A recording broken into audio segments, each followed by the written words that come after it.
The morning sun cast long shadows across the cracked sidewalk of downtown Detroit, where Keisha Washington huddled beneath a faded blue tarp strung between a dumpster and a chain-link fence.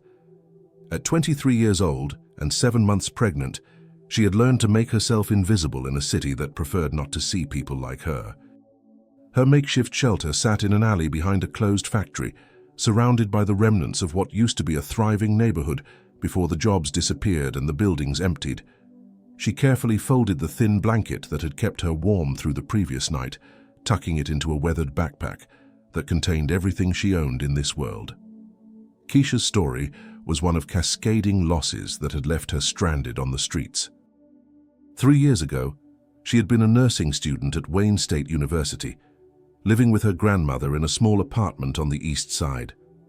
Her parents had died in a car accident when she was 17, leaving her in the care of her grandmother, the only family she had left. She worked part-time at a grocery store to help with expenses, while pursuing her dream of becoming a nurse, determined to build a better life. Then her grandmother suffered a stroke and passed away 6 months later, leaving Keisha with medical bills she couldn't pay and an apartment she couldn't afford.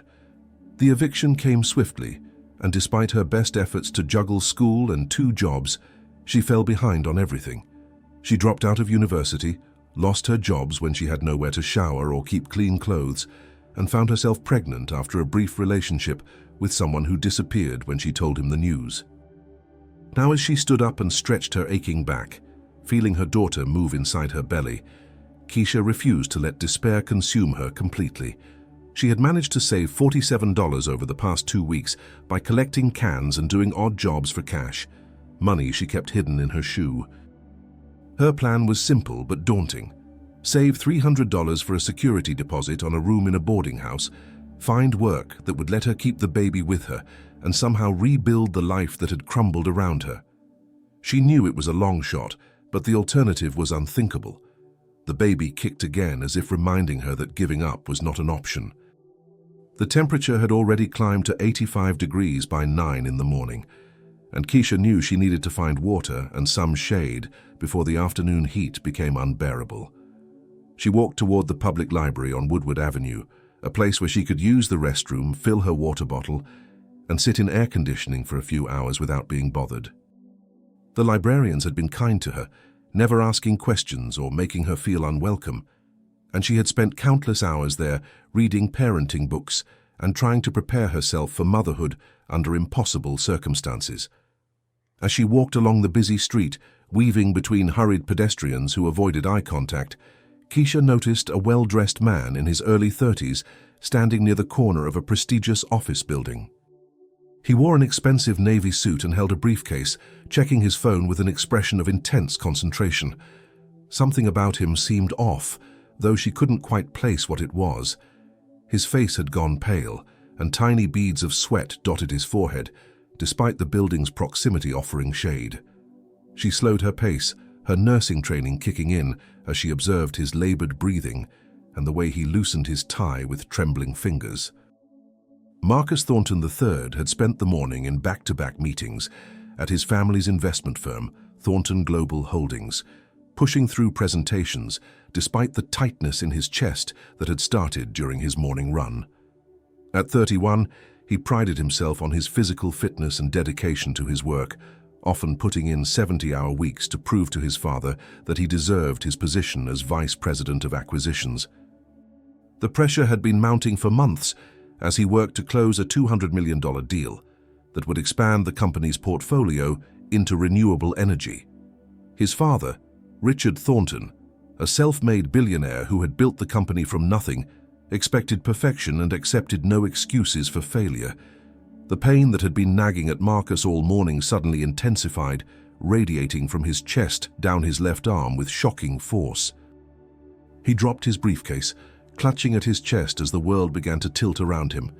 His phone clattered to the sidewalk as his legs gave out, and he collapsed onto the concrete, gasping for air that wouldn't come. People rushed past him, their faces blurred and distant, some glancing down but none stopping to help. He tried to call out, but his voice emerged as barely a whisper. Terror gripped him as he realized what was happening. The crushing weight on his chest leaving no doubt that he was having a heart attack at 31 years old. Keisha ran toward him, her backpack bouncing against her shoulders as she pushed through the crowd of onlookers who had formed a wide circle around the fallen man, but made no move to assist. She dropped to her knees beside him, her hands already moving to check his pulse and breathing as her training took over. His pulse was rapid and irregular, his skin clammy and grey. She pulled out her phone, one of the few possessions she had managed to keep, and dialed 911 with shaking fingers while loosening his tie and collar to help him breathe. The dispatcher's calm voice came through the speaker as Keisha rattled off the symptoms she observed, her voice steady despite the fear coursing through her. She had learned CPR in her nursing classes, and though she had never performed it outside a classroom setting, she knew what needed to be done. The dispatcher instructed her to begin chest compressions if he lost consciousness, and Keisha positioned herself accordingly, ready to act. Marcus's eyes found hers, filled with terror and confusion, and she squeezed his hand firmly, speaking to him in a low, reassuring voice that cut through his panic. She told him her name was Keisha, and that help was coming, that he needed to stay with her and keep breathing, that he was going to be okay. She asked him his name, trying to keep him conscious and focused, and he managed to whisper, "Marcus," before another wave of pain contorted his features.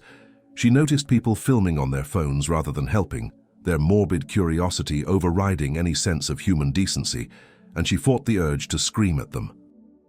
Instead, she focused entirely on Marcus, monitoring his breathing and pulse, talking to him constantly to keep him alert. The minutes stretched into what felt like hours before the wail of sirens finally pierced the air. Keisha stayed by Marcus's side, even as the paramedics arrived, quickly briefing them on everything she had observed and the timeline of events. They worked with practiced efficiency, hooking him up to monitors and administering medication before loading him onto a stretcher. One of the paramedics, a woman in her 40s with kind eyes, turned to Keisha and thanked her, saying that her quick actions had likely saved his life. Keisha nodded, watching as they loaded Marcus into the ambulance, his eyes still searching for hers through the chaos. As the ambulance pulled away with lights flashing and sirens blaring, the crowd dispersed as quickly as it had formed, everyone returning to their own lives and concerns. Keisha stood alone on the sidewalk, her hands still trembling from the adrenaline, her heart racing in her chest.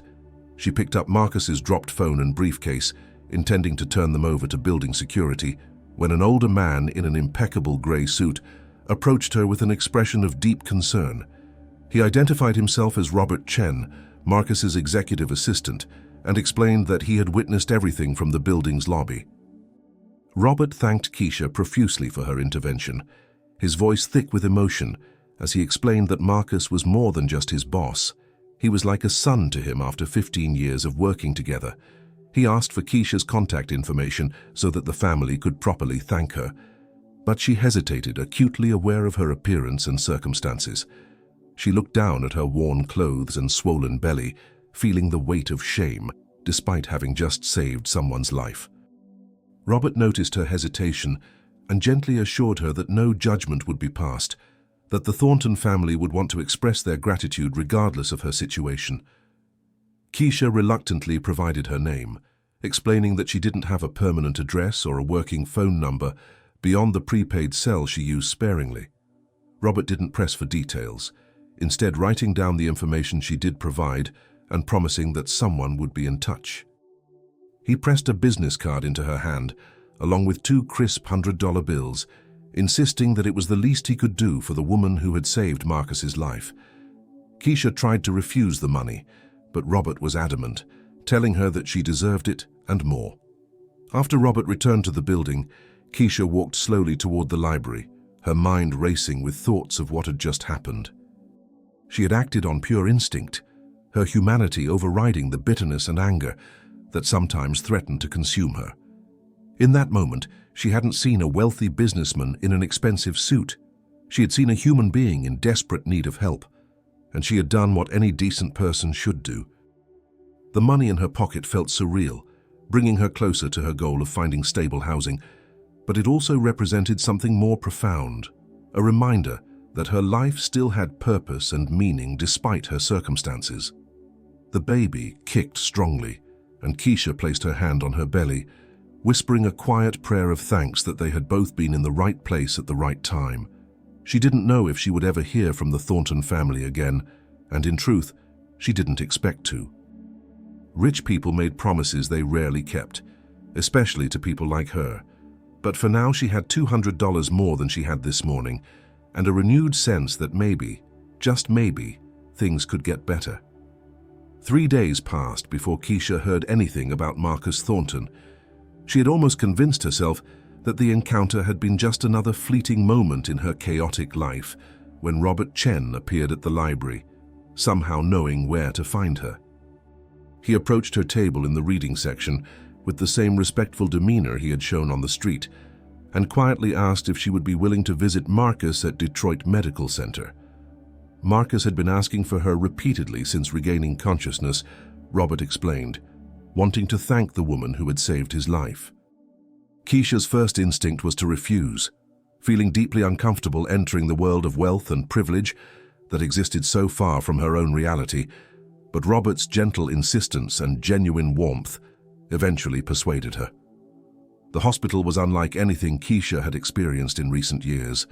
The cardiovascular wing where Marcus had been recovering was pristine and quiet, with artwork on the walls and carpeted hallways that muffled footsteps.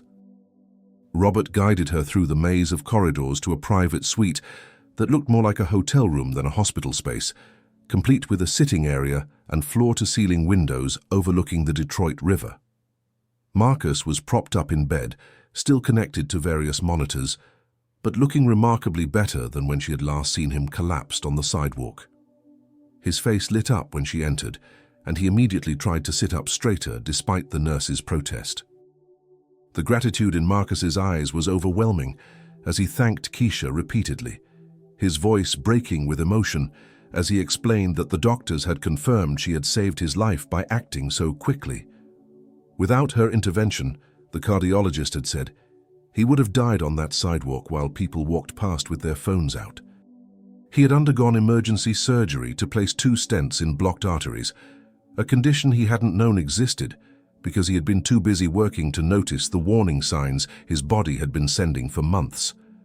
The heart attack, the doctors told him, was his wake-up call to completely restructure his life before it was too late. Keisha listened quietly, still feeling out of place in this gleaming medical suite, despite Marcus's obvious sincerity. She noticed expensive flower arrangements covering every available surface, cards from politicians and business leaders, and a fruit basket that probably cost more than she spent on food in a month. The contrast between their worlds felt stark and uncomfortable, but Marcus seemed oblivious to it, focused entirely on expressing his gratitude. He asked her to sit down, and after some hesitation, she lowered herself into the leather chair beside his bed, acutely aware of her second-hand clothes and worn sneakers.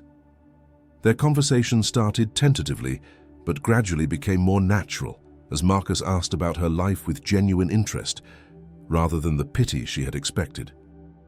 Keisha found herself opening up in ways she hadn't with anyone in months, telling him about her nursing school dreams, her grandmother's death, and the cascade of circumstances that had led to her homelessness. She spoke about her pregnancy and her determination to provide a better life for her daughter, even though she had no clear path forward. Marcus listened without interrupting, his expression shifting from surprise to deep concern as he began to understand the full scope of what she had been enduring. What Marcus did next shocked Keisha completely. He told her that his family owned several apartment buildings throughout Detroit, and he wanted to offer her a furnished studio apartment in a safe neighborhood with no rent for the first year. Beyond that, he wanted to help her get back on her feet by funding her return to nursing school once the baby was born, and providing childcare assistance so she could complete her degree. Keisha immediately protested, insisting that she didn't want charity and hadn't helped him expecting anything in return. Her pride bristled at the idea of accepting such an enormous gift from a stranger, even one whose life she had saved. Marcus understood her resistance because he recognized in Keisha the same fierce independence that had driven his father to build an empire from nothing. He explained that this wasn't charity, but rather an investment in someone who had demonstrated extraordinary character and capability under the worst possible circumstances. He pointed out that she had nursing training and quick thinking under pressure, exactly the kind of person who deserved a second chance and the resources to succeed. He promised that there would be no strings attached, no expectations beyond her agreement to accept help and use it to build the life she wanted for herself and her daughter. The conversation was interrupted by the arrival of Richard Thornton himself, an imposing man in his 60s with silver hair, and the bearing of someone accustomed to commanding every room he entered. He had flown back from Singapore the moment he heard about his son's heart attack, cancelling meetings worth millions of dollars without a second thought. Robert had told him about Keisha and what she had done, and Richard approached her with an extended hand and an expression of profound gratitude that seemed to soften his typically stern features. He thanked her with a formality that gradually gave way to genuine emotion, admitting that Marcus was his only child, and the thought of losing him had shaken him to his core. Richard added his voice to Marcus's offer, insisting that the Thornton family always repaid their debts, and that Keisha had earned far more than they were offering. He mentioned that Thornton Global Holdings had a philanthropic foundation dedicated to helping people rebuild their lives after hardship, and that Keisha would be a perfect candidate for their most comprehensive support program. The program included housing, education funding, job placement assistance, and comprehensive healthcare. Everything she would need to get back on her feet. Keisha felt tears burning in her eyes as she listened, overwhelmed by the sudden reversal of her fortunes and terrified that it might somehow be too good to be true. She asked for time to think about it, needing to process everything that was happening and determine whether she could accept such generosity without losing herself in the process. Both Marcus and Richard respected her request, though they made it clear the offer would remain open as long as she needed. Robert gave her his personal cell phone number and told her to call anytime, day or night, when she was ready to discuss the details. As Keisha left the hospital and stepped back into the summer heat, her mind spun with possibilities she had stopped allowing herself to imagine months ago. That evening, sitting in her shelter behind the factory, Keisha placed her hand on her belly and had a long conversation with her unborn daughter. She talked about pride and practicality, about accepting help and maintaining dignity, about the difference between charity and opportunity. The baby moved and kicked as if offering her own opinion, and Keisha found herself smiling through tears. By the time the sun set over Detroit's skyline, she had made her decision. She would accept the Thornton family's help, not because she wanted a handout, but because she recognized it as the second chance she needed to give her daughter the life she deserved. 2 weeks later, Keisha moved into a beautifully furnished studio apartment in a renovated building in Midtown Detroit, complete with a crib that had been assembled and waiting for the baby's arrival. The apartment had everything she could possibly need: a full kitchen, a bathroom with a tub and shower, air conditioning that actually worked, and windows that let in natural light. She cried the first time she took a hot shower in her own bathroom, standing under the spray until the water ran cold, washing away months of grime and indignity. That night, she slept in a real bed with clean sheets for the first time in nearly a year, and woke up convinced she had been dreaming until she saw the sunlight streaming through actual curtains. Marcus was released from the hospital with strict orders to reduce stress, change his diet completely, and begin a supervised exercise program. His brush with death had fundamentally altered his perspective on life, making him question the relentless pursuit of success that had nearly killed him at 31. He took a leave of absence from Thornton Global Holdings, delegating his responsibilities to trusted colleagues, despite his father's initial resistance. Richard eventually supported the decision after Marcus's cardiologist explained in blunt terms that returning to his previous lifestyle would likely trigger another heart attack within months. During his recovery, Marcus found himself thinking often about Keisha and the stark contrast between their circumstances. He had been given every advantage in life, attending the best schools, inheriting wealth and opportunity, yet he had nearly thrown it all away through stress and overwork. Keisha had faced obstacles he couldn't imagine, losing everything through no fault of her own. Yet she had maintained her humanity and compassion enough to stop and help a stranger when everyone else walked by. The irony wasn't lost on him, and it sparked a deeper questioning of his values and priorities that continued to evolve during his recovery. He started visiting Keisha at her apartment, initially to check that she had everything she needed, but gradually because he genuinely enjoyed her company. Their conversations ranged from superficial small talk to deep discussions about life, purpose, and what really mattered. Keisha challenged his assumptions about the world in ways no one else ever had, bringing a perspective born from experiencing both sides of society's divide. She didn't treat him with the deference his wealth usually commanded, instead offering honest opinions and calling him out when his privilege showed. Marcus found it refreshing and enlightening, a stark departure from the yes-men and social climbers who usually surrounded him. Keisha appreciated that Marcus never made her feel like a charity case or treated her with condescension. He listened when she talked about her experiences with genuine interest, asking thoughtful questions that showed he was trying to understand rather than just sympathize. When she mentioned missing her nursing studies, he arranged for her to audit online courses from the University of Michigan until she was ready to formally re-enroll after the baby arrived. When she worried about having enough clothes for the baby, he connected her with a foundation that provided new mother care packages without making her feel like she was begging. Their friendship deepened as summer turned to early fall, with Marcus becoming a regular presence in Keisha's life. He brought groceries when she mentioned craving specific foods, drove her to prenatal appointments when she needed transportation, and spent hours helping her assemble baby furniture while sharing stories about his own privileged but often lonely childhood. Keisha cooked meals for him according to his new heart-healthy diet restrictions, teaching him that healthy food could actually taste good when prepared with care and proper seasoning. They watched movies on her small television, argued about politics and social issues, and built a genuine friendship that transcended the enormous gap in their circumstances. Robert Chen observed the developing relationship with knowing eyes, having worked for the Thornton family long enough to recognize when something significant was happening.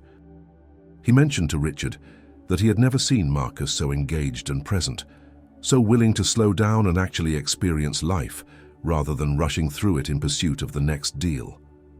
Richard remained skeptical at first, concerned that his son's gratitude toward Keisha might be clouding his judgment, but even he couldn't deny that Marcus seemed healthier and happier than he had in years. The complications began when Marcus brought Keisha to a Thornton Global Holdings charity event as his guest, wanting to introduce her to the foundation that would be supporting her nursing education. The event was held at the Detroit Institute of Arts, a glittering affair attended by Detroit's elite and the business community that orbited around families like the Thorntons. Keisha felt desperately out of place, despite the elegant maternity dress Marcus had insisted on buying for her, acutely aware of the stares and whispered conversations that followed them through the gallery spaces. Jennifer Morrison, a corporate lawyer who had been dating Marcus casually before his heart attack, cornered Keisha near the refreshment table with barely concealed hostility. She made pointed comments about how generous the Thornton family was with their charity cases, questioning whether Keisha realized she was being paraded around like some kind of inspirational poster child for their foundation. The words stung precisely because they echoed Keisha's own deepest insecurities about her relationship with Marcus and the help she was accepting. When Marcus noticed Keisha's distress and confronted Jennifer, the resulting argument drew unwanted attention and left Keisha feeling humiliated despite Marcus's fierce defense of her. They left the event early, with Marcus apologizing profusely for Jennifer's behavior and his own failure to anticipate how cruel his social circle could be. Keisha assured him it was fine, but the encounter had reinforced all her doubts about whether she truly belonged in his world or was simply a temporary project that would eventually lose its novelty. She questioned whether their friendship could survive the reality of their different circumstances, whether she would always be seen as the homeless woman he rescued rather than a person with her own worth and dignity. Marcus drove her home in silence, both of them lost in thought about the evening's events. When they arrived at her building, he turned off the engine and sat there for a long moment before speaking. He told her that he valued their friendship more than anything else in his life right now, that she had taught him more about himself and what mattered in these past months than he had learned in his entire privileged existence. He asked her to please not let people like Jennifer make her doubt her worth or question whether she deserved the opportunities coming her way. His sincerity was evident, and Keisha felt some of her anxiety ease, though the fundamental questions about their relationship remained unresolved. If you've made it this far in this story, I hope you'll consider subscribing to the channel. These stories take time and heart to create, and your subscription helps me continue sharing stories that matter. Stories about real human struggles and the unexpected connections that can change everything. What do you think about Keisha's decision to accept help from the Thornton family? Was it the right choice, or should she have tried to make it on her own? Drop your thoughts in the comments because I genuinely want to know what you're thinking as this story unfolds. Now let's see what happens next. Keisha went into labor on a crisp October morning, 3 weeks before her due date. She woke to contractions that started mild but quickly intensified, and in her panic, the first person she called was Marcus. He arrived at her apartment within 20 minutes, having broken multiple traffic laws to get there, and drove her to Detroit Medical Center with one hand on the wheel and the other holding hers as she breathed through contractions. He stayed with her throughout the entire labor, coaching her breathing when the nurses were busy, wiping her forehead with cool cloths, and offering encouragement even when she screamed at him to shut up during the worst moments. When her daughter finally arrived after 14 hours of labor, Marcus was the first person besides the medical staff to hold the tiny baby girl, tears streaming down his face as he looked at the new life that had entered the world. Keisha named her daughter Maya Grace Washington, choosing Maya because it meant miracle, and Grace because she recognized that grace, both divine and human, had brought her to this moment. Maya was perfect, weighing 6 pounds and 4 ounces, with a head full of dark curls and her mother's expressive eyes.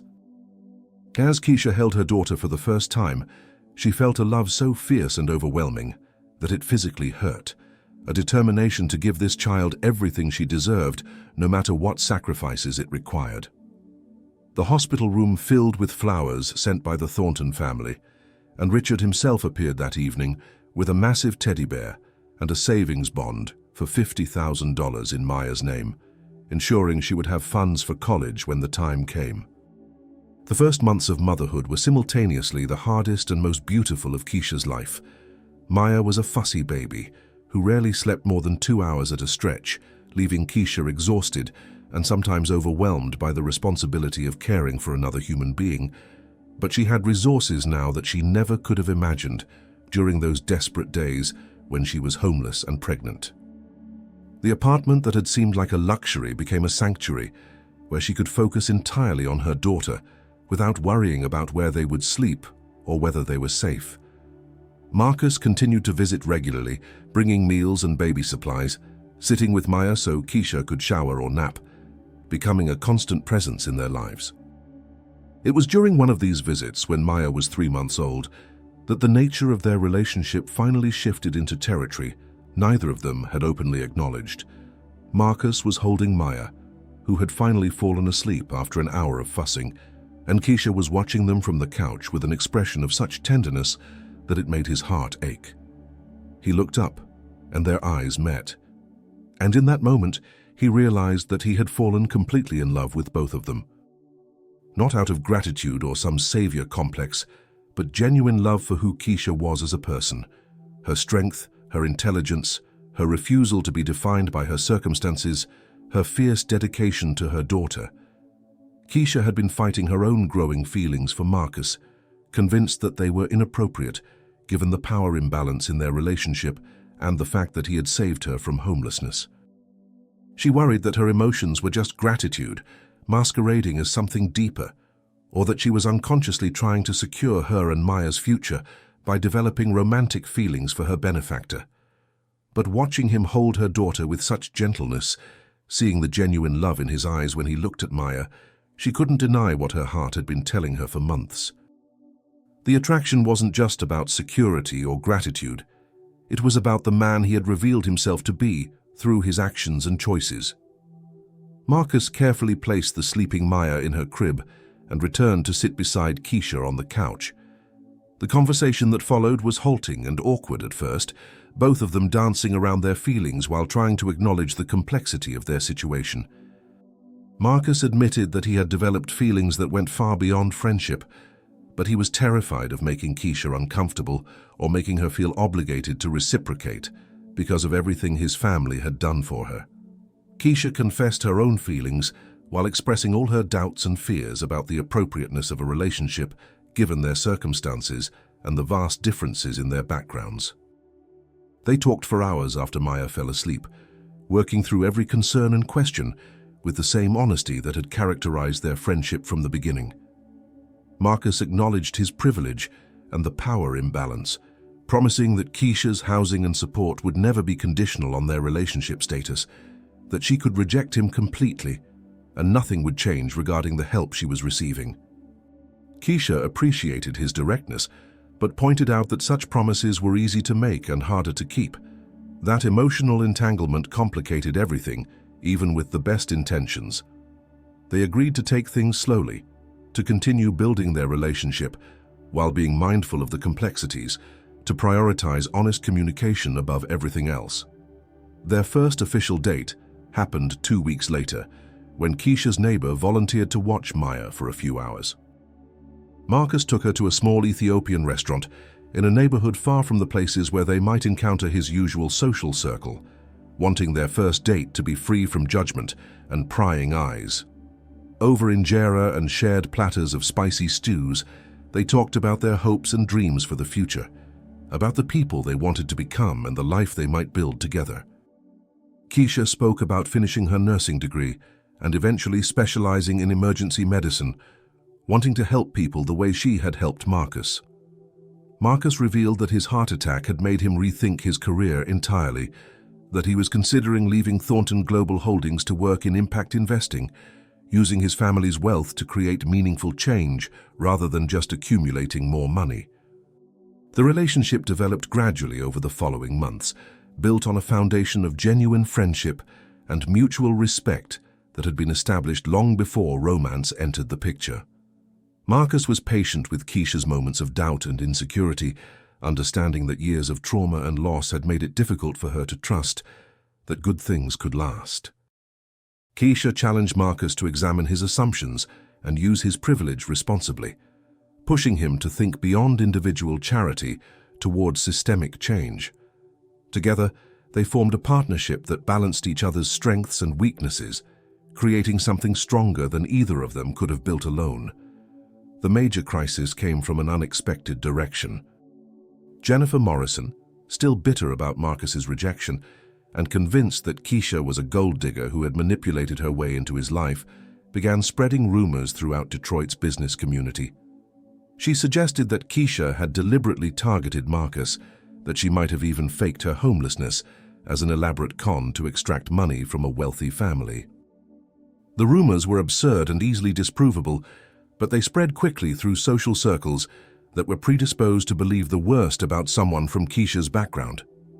Within weeks, the gossip had reached Richard Thornton's ears, brought to his attention by concerned business associates who claimed to have Keisha's best interests at heart. Richard confronted Marcus with the rumors, not because he believed them, but because he needed to address them directly and understand the full situation. The conversation between father and son was tense and emotional, with Marcus defending Keisha fiercely while Richard played devil's advocate to ensure his son was thinking clearly. Marcus pointed out that he had investigated Keisha's background thoroughly when he first decided to help her, that every detail of her story had been verified and documented, that the idea she had engineered their meeting was logistically impossible and absurd on its face.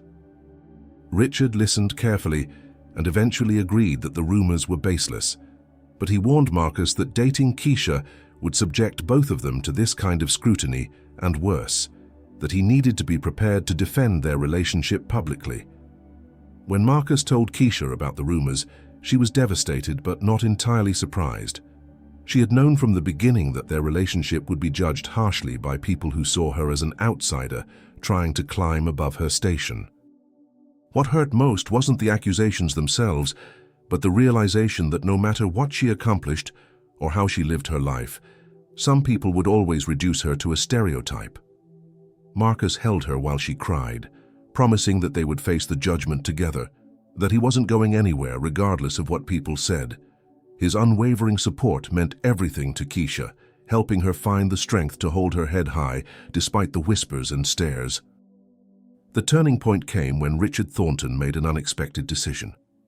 At the annual Thornton Global Holdings shareholder meeting, attended by hundreds of investors and covered by financial media, he publicly addressed the rumors about Keisha. He told the story of how she had saved Marcus's life, spoke about her character and resilience, and announced that the Thornton Foundation would be expanding its programs to help people experiencing homelessness based on insights Keisha had shared about the systemic failures that had left her on the streets. He made it clear that anyone who had a problem with his son's relationship with Keisha would need to take it up with him directly. And given Richard Thornton's reputation and power, that effectively ended the gossip overnight. Keisha was overwhelmed by Richard's public defense, having assumed he merely tolerated her presence in Marcus's life rather than genuinely accepting her.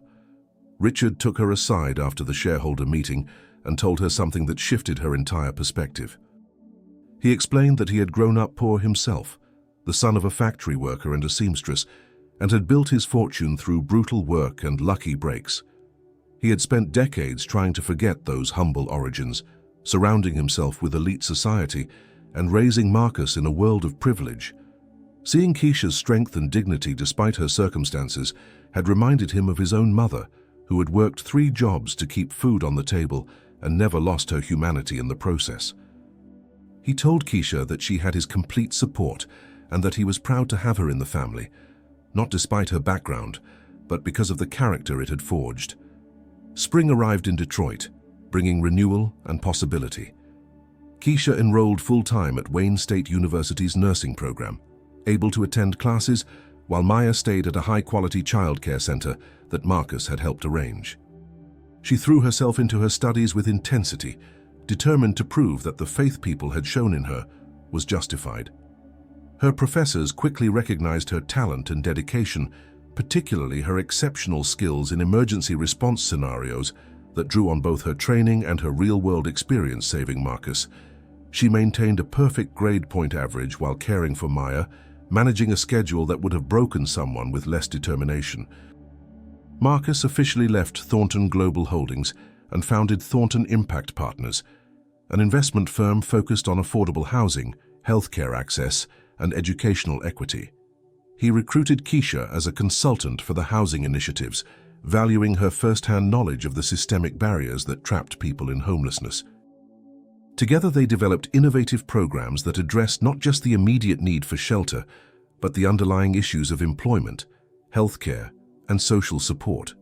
The work was meaningful in ways Marcus's previous career had never been, giving him a sense of purpose that went beyond profit margins and shareholder returns. On a warm evening in late May, Marcus took Keisha and Maya to Belle Isle Park, ostensibly for a simple picnic by the river. Maya, now 14 months old and walking, chased birds across the grass, while Keisha and Marcus sat on a blanket watching her with shared delight. As the sun began to set over the Detroit skyline, painting the sky in shades of orange and pink, Marcus pulled out a small velvet box and asked Keisha to marry him. The ring was beautiful but not ostentatious, a sapphire surrounded by small diamonds that caught the fading light. His proposal was simple and heartfelt, acknowledging everything they had been through together and everything they hoped to build in the future. Keisha said yes through tears of joy, not because Marcus represented security or wealth, but because he had proven himself to be a true partner who respected her completely and loved her daughter as if she were his own.